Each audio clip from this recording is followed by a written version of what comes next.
High friends, welcome back to my channel. নতুন বছৰৰ প্ৰথম দিনটোতে মই আহিছোঁ শ্ৰী শ্ৰী বটদ্ৰৱা থানলৈ। ইয়াতে আপোনালোকে শৰাইৰ কাৰণে বুট মুগ ফল মূল আদি কিনিব পাৰিব।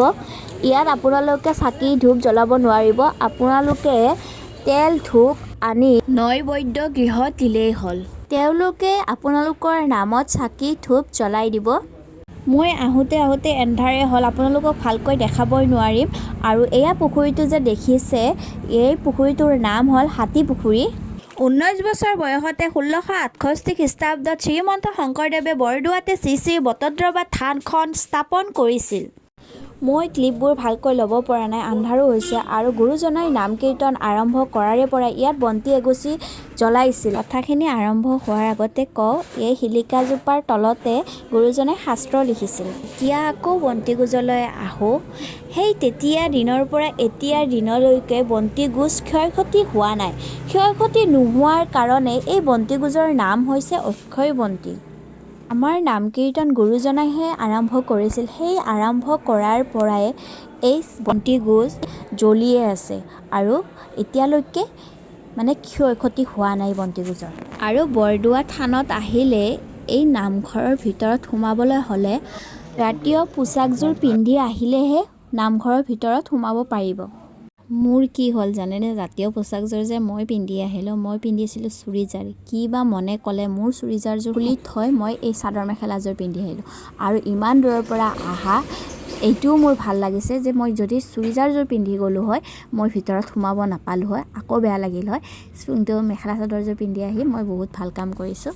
পুৱাৰ পৰা ইয়াতে নাম প্ৰসংগ হৈয়ে থাকে। বহুত মানুহ হৈছিল, আজিও বহুত মানুহ হৈছিল বোলে। আৰু গধূলি হ'ল ন, আমি সেইকাৰণে বেছি মানুহ পোৱা নাই, কিন্তু বহুত মানুহে আহিছিল। গুৱাহাটীৰ পৰা গৈছোঁ, 1টা বজাত ওলাইছোঁ ঘৰৰ পৰা। আৰু 1টাত গৈ পিনে মই যে নামঘৰত সোমাব পাৰিছোঁ, সেৱা এটি জনাব পাৰিছোঁ, বহুত সুখী মই। ইয়াতে সময়বোৰ লিখি দিয়া হৈছে, দেখিছেনে? আৰু এটা কথা কওঁ, মই আপাৰ আছাম যোৱা এই প্ৰথম। গুৰুজনাই সকলোৰে মংগল কৰক, তাৰে কামনাৰে নতুন বছৰটোত সকলোৰে ভাল হওক, সেয়াই বিচাৰিছোঁ। মই শৰাই আনিছিলোঁ। শৰাই নৈবদ্য গৃহত জমা দিব লাগে, কিন্তু মোৰ নামঘৰৰ ভিতৰতে জমা লৈ ল'লে।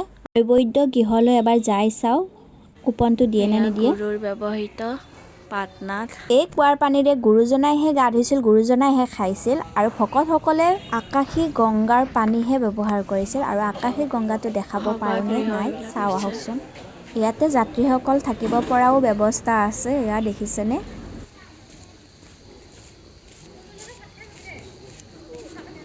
এইফালেৰে গ'লেই পাম আকাশী গংগা। আহকচোন চাওঁ আকাশী গংগা। মই ভালকৈ চাবও পৰা নাই, অকণমান যদি পোহৰ থাকিল হয়, অকণমান পোহৰ থাকোঁতে যদি আহিলোঁ হয়, গোটেইখিনি চাব পাৰিলোঁ হয়, তেতিয়াও আৰু বেছি ভাল লাগিল হয়। আকাশী গংগাৰ ওচৰত পিকনিকো খাব পাৰি।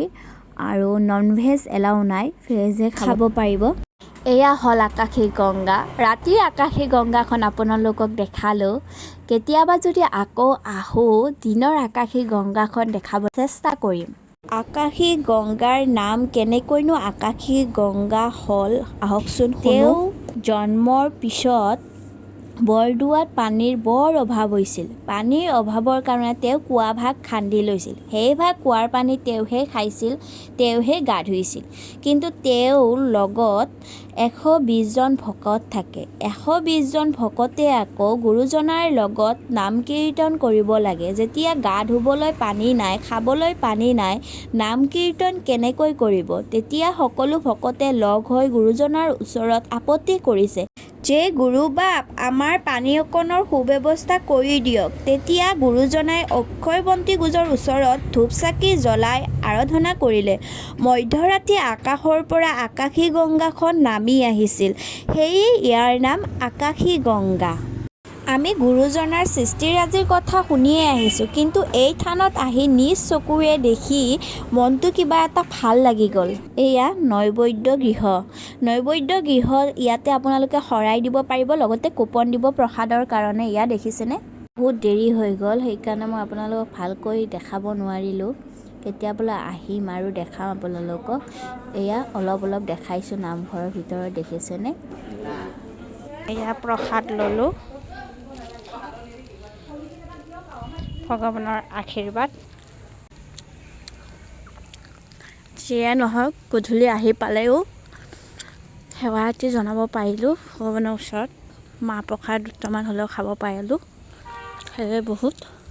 শ্ৰীমন্ত শংকৰদেৱ আৱিৰ্ভাৱ ক্ষেত্ৰখন যে অ'পেনিং হৈছে সেইখনো চাব যাম বুলি ভাবিছিলোঁ, বন্ধ আছে, কিন্তু তথাপিও আপোনালোকক বাহিৰৰ পৰা হ'লেও এবাৰ দেখাম, ময়ো এবাৰ চাই যাম। আহকচোন ইয়াতে কেইকপিমান ফটো উঠি আপোনালোকক লৈ যাওঁ শ্ৰীমন্ত শংকৰদেৱ আৱিৰ্ভাৱ ক্ষেত্ৰলৈ।